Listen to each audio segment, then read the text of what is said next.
maybe tell you a little bit about who Heliae Agriculture is. We're a company that was formed from work that was done at Arizona State University.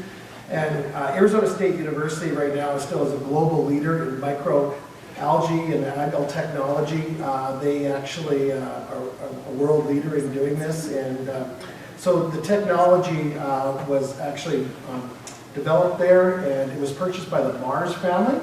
So we're not part of Mars Inc., which a lot of people know by Mars bars and M&Ms and all that, but we're owned by the Mars family. And the Mars family have been, with their food companies involved in agriculture for decades now. And John and Frank Mars invested in this company because it was one of the things they were looking at. This is not the only company they've invested in, but looking at how can they leave the planet in a better place and have, try to help in more sustainable agriculture. So that's a little bit about Heliae. We do have a few different products, Phycoterra Organic and Phycoterra Seed Treatment. And today I'm going to be talking about nourishing the soil microbiome, and I'll focus a little more later in the presentation on water productivity and how we can influence water productivity. Like I said, the product I'm going to focus in on is Phycoterra. And Phycoterra is a microbial food product that will help improve soil health, certainly helps improve productivity. And like I said, I'm going to focus a little bit more today on water productivity. And ultimately, it's going to help producers increase yield, because that's what it's all about. But really, to look at this product, we have to really start at the beginning of, what's it going to do? It's really going to wake up the sleeping giant. And so a lot of people ask us, well, what is this sleeping giant? And this is this massive amount of microbes that you have in the soil. And when we say they're sleeping, it's because in the springtime, especially before plants start growing, you have the lowest amount of carbon in the soil. And if we can actually provide a high-value food source and just to those microbes and just kickstart that microbiome, it can do amazing things. So I know you've heard a lot about what's in the soil over this past couple days, but in a teaspoon of soil, you have over a billion bacteria and a million fungi. And that's an amazing amount of microorganisms just in a little teaspoon of soil. So can you imagine what's in an acre or what's in a quarter section? You have this massive amount. If we can just feed them and put them to work and really wake them up, we know that about 75% of those microbes are just dormant. And so by giving them a high quality food source, we can put them to work. And if we can put them to work, it helps in soil aggregation. And if you can help aggregate the soil more, you help in improving water holding capacity and ultimately water productivity. But we're helping also in nutrient uptake. And so these are some of the things that the benefits of feeding a high quality food source to the microbiome. And ultimately, we want to improve the plant health and yield. So what is microalgae? But before I talk about microalgae, I just want to mention macroalgae, because a lot of people get us mixed up with macroalgae. Macroalgae is something very visible. You can see this algae on ponds or dugouts or lakes or streams. It's it's visible to the naked eye. It's that algae that you see. Microalgae is a tiny little single cell organism. It's actually one of the smallest single cell organisms on Earth that photosynthesizes. So it's so small that even a bacteria and a fungi can eat it. And that's why it's such a good food source, because it's readily available to the microbes as soon as we put it in the soil. So what we do as a manufacturer, we look at different strains of microalgae. Right now we have a strain development lab that analyzes new strains. We have a strain bank of well in excess of 500 strains, but we know there's thousands of strains out there. We're always looking for what traits of strains will give us the best food value for the microbiome. And so when we manufacture this product, we actually start off by using certain strains. We put it through a fermenter, and then we get them going, and then we have these big bioreactors, and they're like big swimming pools. It takes about 2 weeks to produce a production lot, And then after we're finished producing a batch of our product, we then pasteurize it. And that's one of the keys here. So it goes from a living organism to a dead organism. It's just an inert product. So because it's now just been pasteurized, it allows us to have a shelf life of this product for a 2-year shelf life. We've actually done the studies in our product that actually go to 3-year shelf life. This product is really stable because you can actually, if it was left outside and froze in the wintertime, next spring you just agitate it back up and away you go. We produce it in Phoenix, Arizona, so it's subject to a lot of high heat too, and we have no issues with that. So again, it's a very stable product, and it's an easy product to use.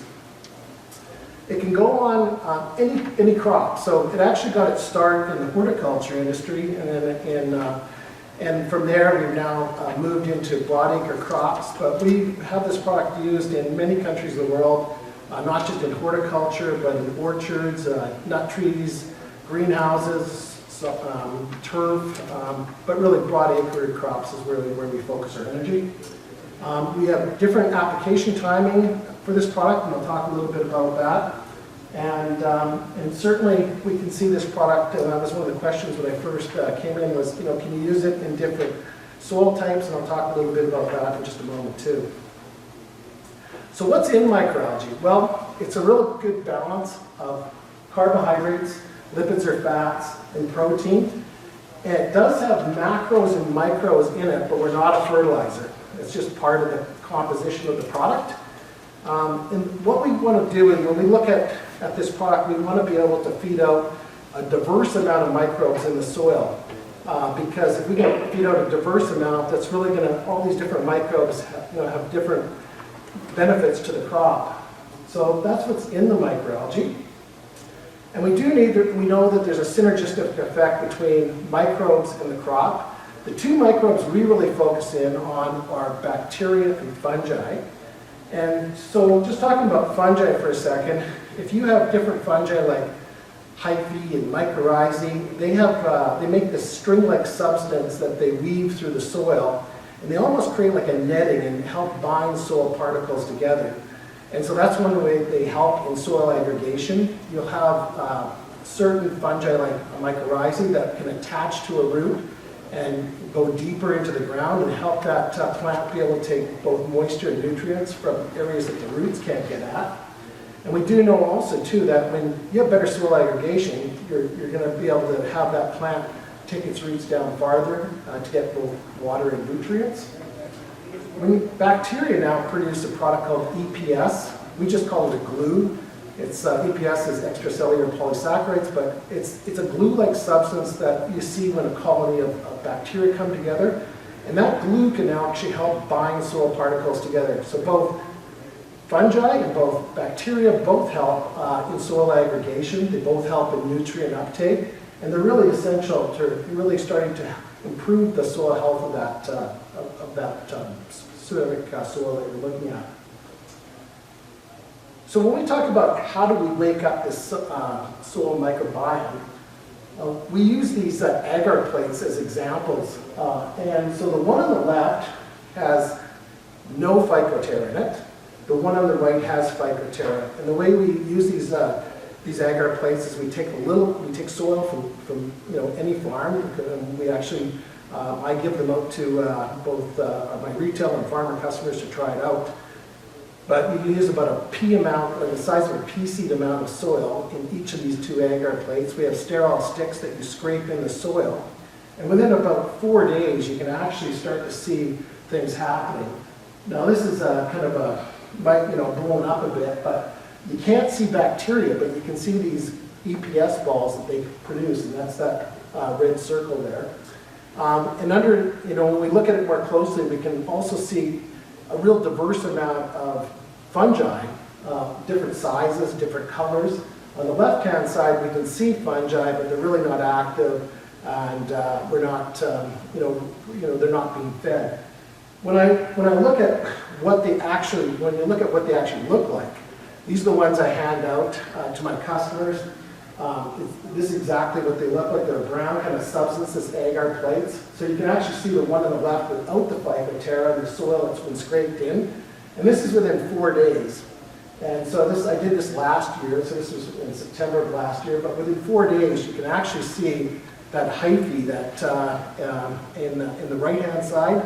And again, that's that white substance that you see there is some of that string-like substance that helps, again, bind soil particles together to help in soil aggregation. So we do look at all kinds of different soils and, how does this product perform not only in different soils, different pH, different organic matter. And unfortunately, I don't have enough data yet to show you Western Canadian soils. I'm working on that, but here's some examples in the United States. Now you can take a look at the far right-hand side, that soil from Arizona. Again, a desert soil, not a high-quality soil, not a great soil to grow crops in. But if the one on the top, all the agar plates at the top are without Phycoterra. The ones on the bottom are with Phycoterra. And so even a poor soil like the Arizona soil, you give it a food source, and you can see the microbial activity, much greater activity. And you can also take a look at soils that are high-producing soils, like a soil in Iowa that's a high-producing corn, soybean soil. You can even influence these soils by giving it a high-quality food source, and you just see how much more microbial activity you have there. One of the things is, when's the best time to then feed a food source like this? If you look at, forget the top arrows, but if you just look at this arrow here, this blue arrow, and think of that dot right there as that seeding time. On the left-hand side, you have how much carbon is in the soil. As that plant starts to grow, your carbon increases because the plant's now starting to feed the soil through its root system. The black dots represent the root structure. So before the plant starts to grow is your lowest time here of when you actually have carbon in the soil. So that's the optimum timing to put this product down, and that's where we see the best return on investment. If you try to put this product on, later on, at this later timing, you don't really see a good investment there, because at this point in time is when just either pre-seed, at seeding, and just after seeding is when we've got this low amount of food source for those microbes. And if we can put our product on at that point in time, we can actually kickstart the whole microbiome and get them going. We only put the product on at 1 liter per acre, so we're not trying to feed out the entire microbiome, we're just kickstarting it. And if we can kickstart it, you have certain microorganisms that then produce things like exoenzymes that actually feed other microorganisms, and you really just get that whole microbiome active and working.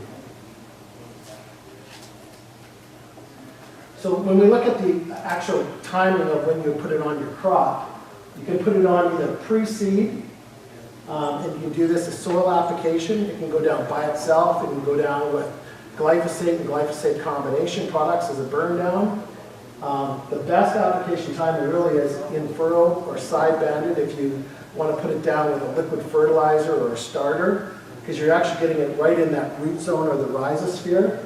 But you can also put it on after seeding as pre-emergent, again, by itself or with burn down for a one pass application. So again, this is the timing right in here before emergence.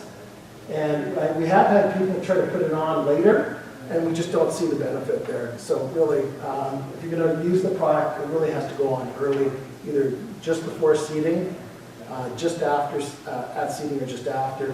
Some of the questions I sometimes get is, what happens if I put it on after harvest and have it available for the springtime? Well, it'll help aggregate soil, but it's not going to help with all the nutrient uptake and all the other great benefits. So again, not the good timing for the best return on investment. The other thing we looked at is, what's the effect on all kinds of different soils with a few multiple applications? How much can we influence water holding capacity? And if you look on the far right-hand side, these are all really sandy soils. And as we move to the middle here, these are medium textured soils. And then you've got a really silty loam or some of our clay soils. These type of soils that would hold water on them or on a rain event and then could erode. You want that type of soil to be able to move the water down. And so by having it not holding the water here is a very positive thing. But these type of soils, you want them to hold water. So we can actually, after 3 applications in a 40-day period, we've been able to increase the water holding capacity on medium textured soils by about 4 to 6%. And by far we can influence sandy soils the most, and up to 9 to 10%. And this was 3 applications in a 40-day period, and it kind of would mirror what it would look like if you put down the product 3 consecutive times over 3 years. So over a 3-year period. So that's what we're kind of trying to show here. The other thing about soil aggregation is it's easy to kind of show in these test tubes, and I know that's the way we first started showing that. Look how much you can aggregate a soil, and even take a beach sand and give it a food source, and you can actually aggregate. And when you look at all these soil particles, we're the Phycoterra side here. Whoops, I keep on pushing the wrong button. Right here, that if you get better soil aggregation, you can have more area around those soil particles to hold water, and more area between the soil particles to hold water. So you're going to be able to hold a lot more water with aggregated soil. And what I'll do with customers that have used Phycoterra for the first time, we go out and look at the treated versus untreated, and you don't always see that this really distinct aggregation, but a high percentage of the time I can see a lot better aggregation of the soil with the first application of a liter per acre versus the untreated. This one is actually, this picture here is from Boise, Manitoba. That's untreated, and about 3 feet over from that was the treated. Again, this was done at a higher rate, so it's a little, it's more aggregation than you normally get, but you can literally see soil aggregation. I just use this picture just to, it really kind of shows the effects. But generally, I can go out and take a shovel, dig up some plants, and you can literally see aggregation after one application. So if we can aggregate those soils, and over time, they're certainly going to help to aggregate it more, but actually help start to improve the organic matter. With that, we can start to improve water holding capacity. So what I'd like to do now is share with you some very new data. I've just got it in the last 2 weeks, and this is from 2022, so this is this year's data. This one was done by Prairie Ag Research Consult by Dr. Eric Gazer. This is our first year of a 5-year program that he's using Phycoterra on a trial in Keniston, Saskatchewan. It was seeded in May of this year. It was on wheat, and he used it at a recommended rate of a liter per acre. And this is the results that he just shared with me, is that when he looked at the control here, that both the untreated and the treated had 23 plants per square foot, so there wasn't any difference in the seeding or the germination rate and the amount of seeds per square foot. But one of the things he found was that we certainly had an increase in water holding capacity from 72% to 80% with the Phycoterra. We also had an increase in the amount of bushels per inch of water. So from 5.2 bushels per inch of water in the control of the untreated to 5.5 bushels. And then when we looked at the actual yield difference here, it went from 39 bushels to just over 41, so just a little over 2 bushels, which is still a good return on investment. But he's also getting a lot more, he's starting to aggregate his soil and getting a lot more soil health benefits on top of that. So that's one example of water, looking at water productivity and water holding capacity from one trial. The other thing is that Heliae and Yara have been working together for the last year. A year ago, we formed an alliance or a program we call the Better Soil Alliance. It all stemmed from some work that was being done in almonds in California. And in California right now, there's a lot of pressure both on the fertility usage, on water utilization, And so we were working with Yara to look at both, better ways of utilizing fertilizer, but, Heliae, were looking at, other ways of also looking at more sustainable farming practices to improve water productivity and more specifically soil health.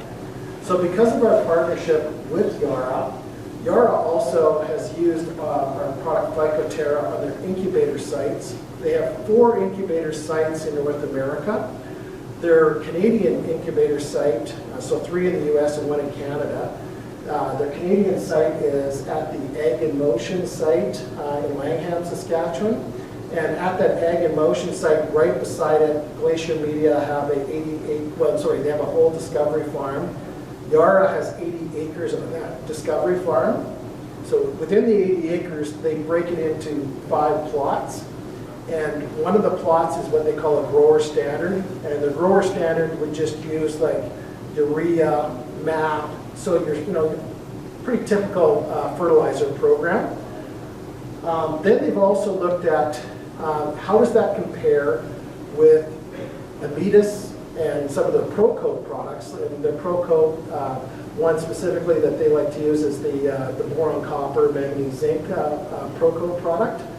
And one of the things they certainly have seen by using that treatment over your standard urea MAP, they're actually getting an increase in water holding capacity by up to about 12% increase.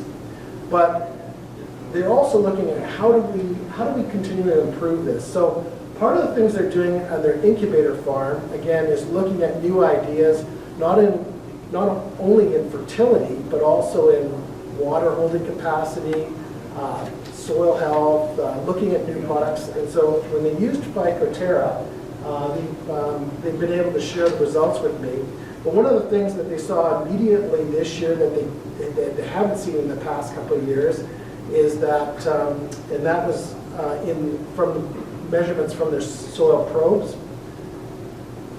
And so they use crop intelligence, and crop intelligence, the soil probe goes again down to 100 centimeters. And the soil probe is measuring at 10 centimeters, 20 centimeters, 30 centimeters, 50 centimeters, 70 centimeters, and 100 centimeters. And again, this is what the probe looks like in the ground. The measuring, when you look at the color graph here, it goes from, if it's really red, it's dry, right to kind of a lighter, bright blue is wet. So it just kind of, you can look at the color code, and then you can also look at the days. So this is just a mock-up of what crop intelligence will provide a customer. So one of the things that they saw through the whole growing season, right from the very beginning to the end, is crop intelligence said to them, on plot number 5, what are you doing differently this year than you've done before? Because we're just seeing some very unique water uptake from this. It's like, something we haven't seen before. And so this is an example of the difference between the grower standard and the Ametis Procoat Phycoterra one, is that the one thing you'll see, and this is just 1 week as a snapshot, just to show you as an example. At the bottom here you can see from August to 10th to 16th, every day, like this one, this program would only take up 0.83 centimeters of water, or millimeters of water per day, where this is 1.45. Every day we had a much greater intake of water, and you can just see that through the growing season we're using way more water than on this side. And so the water utilization was very, very much greater and very distinct through the whole growing season. The other thing they looked at is, through the real critical season from July to August, especially when the plant is using more water as it's continuing to grow, we saw better water utilization daily, the orange bar representing the Phycoterra and the blue bar representing the grower standard. And then here, when we had a rain event, again, because of soil aggregation, you're actually holding more water. So we're taking more water out and we're holding more water. So, the takeaways from both Yara and Heliae was that, we're certainly getting greater water infiltration, we're getting greater water removal, And so again, this is just another data set to show about water productivity and how it can be influenced both by different fertilizer regime, but also by using a product like Microbiome. So the interesting thing is, again, when you look at the total amount of the probe results, the amount of water used, 77% water utilization with the grower standard, and we had 98%. And I know Yara went back to Crop Intelligence and said, is this correct? Is this? And they're saying yes. And just we're using that much, 98% water use efficiency. Again, what you have to take in mind is these probes are just they're only measuring around that probe. They're not measuring the entire plot. So this is just one area of the field. So again, it's not the entire field, it's just where the probe is. So when I look at our product, all the benefits when you nourish or feed the microbiome, the first thing is that soil aggregation. When you have better soil aggregation, you have better water holding capacity. We can, on certain soils, can really increase that initial soil microbial activity to really kickstart that whole microbiome. We see that we're increasing the water holding capacity. We're getting, we're supporting the abiotic plant stress. We're getting better nutrient uptake, especially of macros. And ultimately, we're seeing better plant growth, but more importantly is yield. And today I'm not going to talk all about yield data, but I certainly have lots of data I can share with you at a later point in time, both from consulting research organizations that we work with, and universities, and more importantly, field data from our customers. So with that, I welcome any questions that you may have. So that egg emulsion site, was there a yield difference?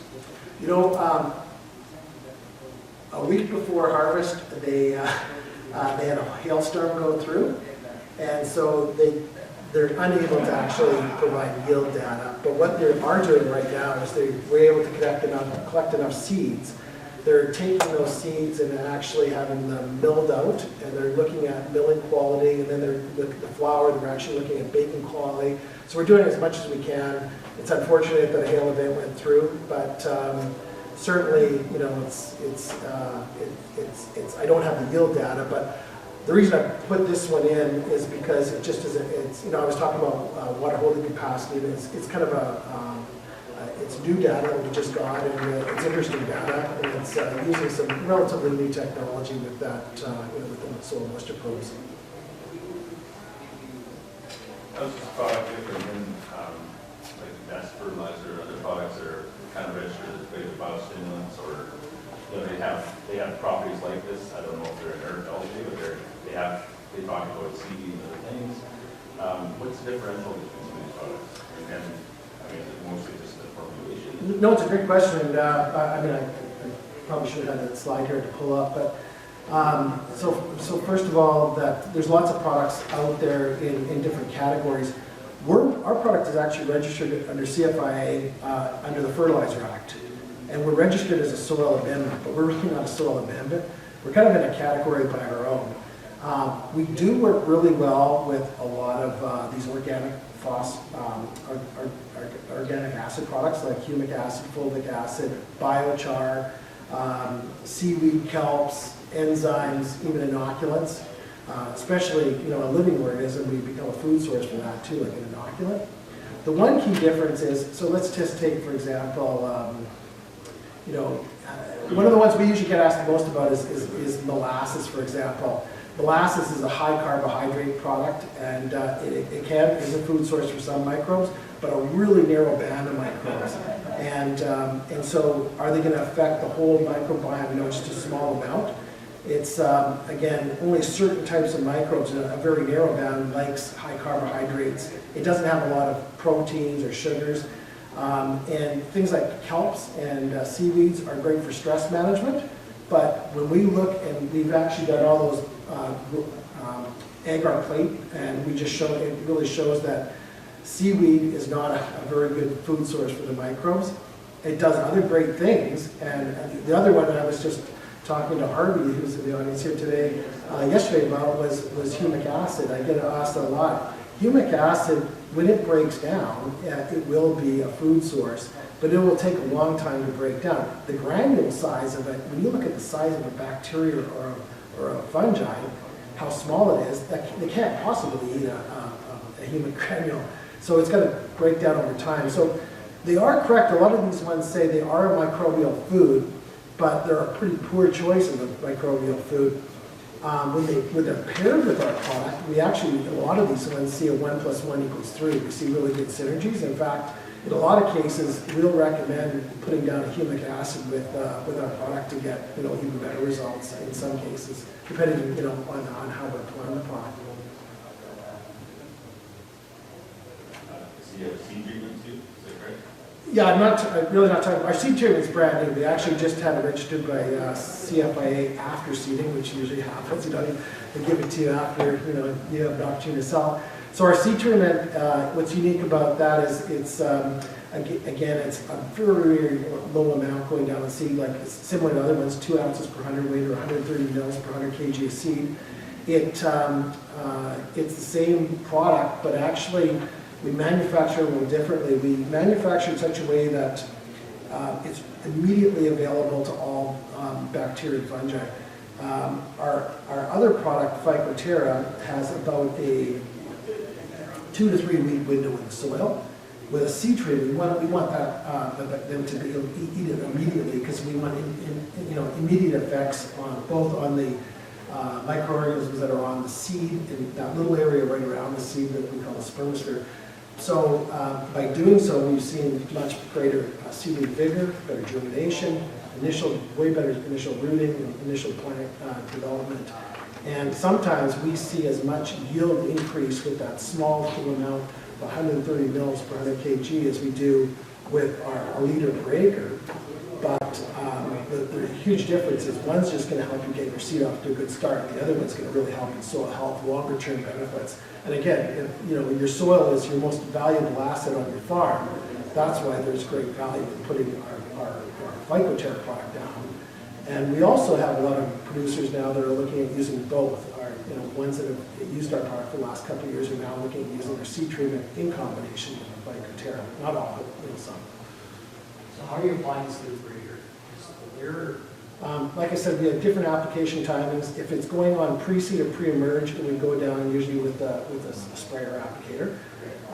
And if it's going down in furrow, we could go down with the seeder, like either in furrow or side banded, depending on. I guess you can go side banded too, with different seeders too.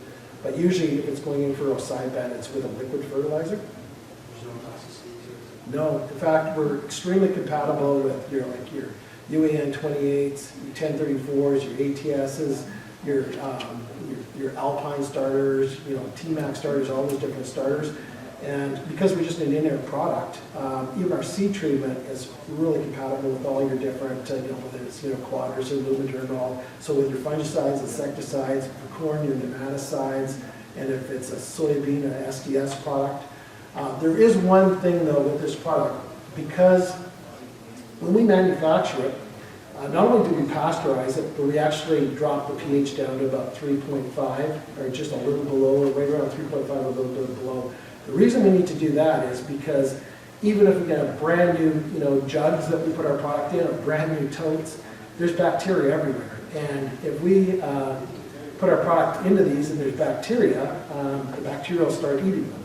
And so when we have a low pH, it's not an environment that bacteria like to eat in, and so it stops them from eating. And well, almost always. I mean, there's the odd time we can have a little bit of EPS in the bottom of our jug or totes, but and so that's why we lower the pH. But if we have a low pH and you want to add that to like an inoculant, for example, or it could be with Advanced Ag or Eco-T or any of these other products that are a living organism, you just have to use a pH adjuster, add the pH back up to almost neutral.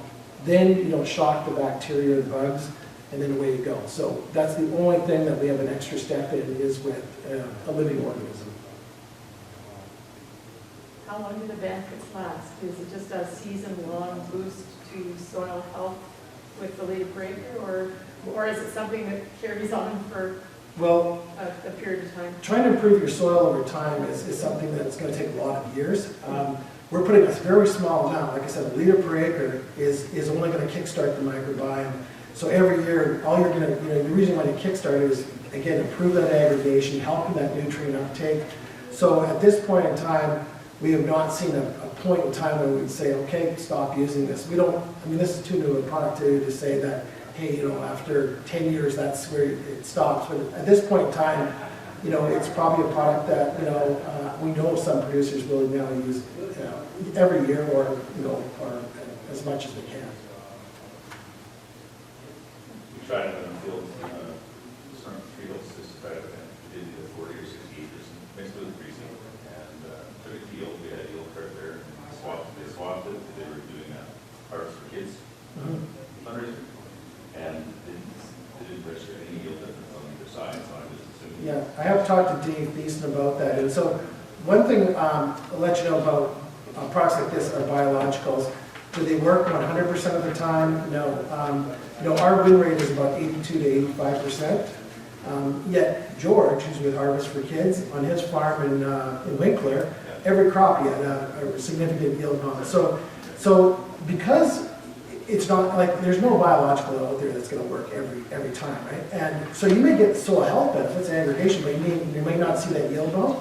Because of that, we've actually put out a product performance guarantee. So if you sign up on the product performance guarantee and provide us your data on where you applied the product and then your yield data afterwards, and if you do not have enough of a return on investment or enough yield increase to pay for that product, we provide the product back. So. Well, and just give it a year or two, it's so cool and dry, and then it just got really wet, and then it went back to cool and dry, so maybe we'll get a little bit more carry. But there's obviously still some activity there, I'm presuming, but it is not. In some of my large, I have some producers that are using this on quite a few thousand acres, and they'll have a crop they'll see a good result on wheat, and then a great result on my pulse crop, and then their canola crop didn't do the same as it did last year. They're saying, well, what happened? What did we do wrong? Just go, I don't know. It's like it's a biological system. You don't know, right? But certainly on majority of their acres it's working. So even within a farm, you can sometimes see that. On some farms I've seen it working all the time, but we do get that sometimes, I go through and I scratch my head and I go, like, what's different between this, this year, that, or next, or the previous year, why did it not work? And sometimes we don't have an answer for that at this point, but that's why we have a product guarantee, because if someone wants to try it and feels that, okay, I don't want to take the risk of trying something this new and not knowing if it's going to work, and that's what we created that for. It's a stupid question, but you said you dropped the pH to 3.5. Approximately. So bacteria won't eat it, but just for shelf life or something, and then, but you do want bacteria and fungi to eat it in the soil. No, we dropped down to 3.5 so that any bacteria in the jug and that won't be eating it. As soon as you put that in the soil, it neutralizes it. You're not going to have any issue with the bacteria eating it. Right. And plus, it's not going to affect the soil pH at all. no, it's again, we're talking liter per acre. Yeah, it's a very, very small amount. A good question. But yeah, no, I appreciate the one on, from the Three Hills one. I still have to talk to Dave about it. We're not sure about that. It's, Well, and maybe it's just where they picked, we tried to be, on the line and do a couple weeks on each side, just to be very representative, just because, there's a fundraiser with all the combines there at once. It's like, okay, how's this going to work? They did it, which is good, but, maybe it wasn't a representative area. well, one other thing that I mentioned too is that when we do a soil application, I kind of have a rule of thumb because, where do you stop and start on saying that's a good candidate field or not? Because if you can see about 50% of that soil exposed, I'd say, yeah, go for it. But if you have more than 50% trash cover, a lot of the product's going to get tied up in the trash. It will actually help break up that trash and a lot quicker and have it, but it's not going to help with your crop. So that's the other thing too, is that we're learning is depending on how much trash cover you have too, And that's one of the things I'm seeing right now in some areas where we do have some really good crops this year, is like, they're asking me, well, what are we gonna do? Because if they're all soil applied product, that's the way they're applying the product, is that, they're looking at, okay, well, maybe I should do a little bit of tillage first, and then maybe I should, instead of doing it pre-seed, I'll do it pre-emerge, because after my seeder goes through, it's kicking up that much more dirt, and then that's now probably got enough dirt that we're really gonna, see good effects. But I have some guys that actually are gonna put it on with about 50-50 because they want that organic matter or that crop residue to break down faster.